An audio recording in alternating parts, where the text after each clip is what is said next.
আমার একটা কথা মনে করো বাপ, ছেলেদেরকে তোমাদেরকে বলি বাবা, সারা দিন সারা রাত মোবাইলে নারী দেখো, ছবি দেখো, নাচ গান, এক ওয়াক্ত নামাজ যারা পড়ো না, কোনো দিন যারা ফজরের নামাজ পড়ো না, হালাল হারামের কোনো পার্থক্য নাই, কিন্তু কেউ তোমারে ফিরায় না।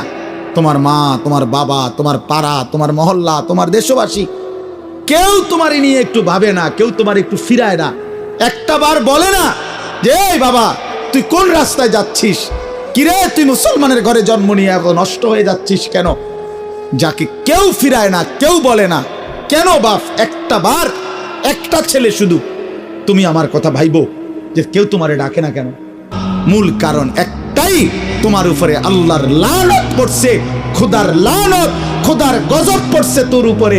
এই জন্য আল্লাহর লানত পড়ে যার উপরে, তার থেকে গোটা সৃষ্টি মুখ ফিরায় নেয়।